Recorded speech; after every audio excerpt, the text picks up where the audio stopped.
நான் வந்து முருகன் பேசுறேன். நான் முல்லை பெரியார் ஒருபோது சங்க தலைவரா இருக்கேன். இங்க மேலூர் கணேஷ் தியேட்டர் குரூப் உரிமையாளராக இருக்கேன். 2012 இருந்து இந்த சங்க தலைவராக இருக்கேன். இதுக்கு முன்னாடி எங்க அப்பா இருந்தாரு. அவர் உச்ச நீதிமன்றத்துல வழக்கு தொடுத்து பெரியார் அணை நீர்மட்டத்தை சொந்த செலவுல உயர்த்தினாருன்ட்டு எங்க குடும்பத்துக்கு ஒரு நல்ல பேர் இருக்கு. நான் வந்து அதுக்கப்புறம் அவர் விட்ட பணியை செஞ்சுட்டே வர்றேன். எங்க அப்பா வந்து 96 கேஸ் போட்டு 2006 ஜட்ஜ்மெண்ட் வந்துச்சு. ஸ்ட்ரெங்தன் பண்ணவோ, பேமையினை பலப்படுத்தவோ, நீர்மட்டத்தை உயர்த்தவோ எந்த அரசும் முயற்சி எடுக்கல. அது எங்களுக்கு வேதனையா இருந்துச்சு. 20 வருஷம் ஆயிடுச்சு. வைகை அணையை தூர்வார கேட்கிறோம். அது 50 வருஷமா கேட்டுட்டே இருக்கோம். ஒரு 20 அடி சகதி இருக்கு. அப்புறம் குடிநீர் ஆதாரங்கள்லாம் நிறைய பாருங்க, பெரியார் அணையிலிருந்து திருடாதீங்கன்னு சொல்றோம். அதையும் கேட்க மாட்டேன்றாங்க. 2010 ஒரு ஜிஓவை போட்டு எங்க முல்லை பெரியார் தண்ணியை வைகை பக்கம் திருப்பி விட்டாங்க.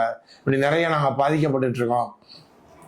பெரியார் வாய்க்காலெல்லாம் சீர் செய்யப்படாம இருக்கு. அதிகாரிகள் கேட்டா அது நாங்க என்ன பண்றது, எங்களுக்கு பணம் கம்மியாத்தே வருதுன்றாங்க. நாங்களும் குரல் கொடுத்து கொடுத்து பார்த்துட்டோம். எந்த நிகழ்ச்சிக்கும் நாங்க போராட்டம் பண்ணி தான் தீர்வு காண வேண்டியதா இருக்கு. அதனால போராட்டம் பண்ணாலும் முதல்ல மதிப்பு இருந்தது. இப்பெல்லாம் வந்து போராட்டத்துக்கு மதிப்பே இல்லை.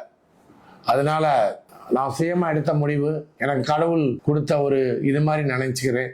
இந்த விவசாயிகளுக்காக குரல் இருக்க ஒருத்தர் சட்டசபைக்குள்ள போகணும், அங்க போய் நம்ம குறைகள்லாம் சொல்லணும். அதனாலயாவது இதை நிவர்த்தி பண்ண முடியுமான்னு தான் நான் அந்த அரசியல்ல வந்தேன். இப்ப வேற எனக்கு பதவிக்கோ பணத்துக்கோ நான் ஆசைப்படலை. எனக்காக நான் வரல, உங்களுக்காக தான் வந்திருக்கேன். தயவு செஞ்சு யாரும் விவசாயம் அவங்க வித்துறாதீங்க.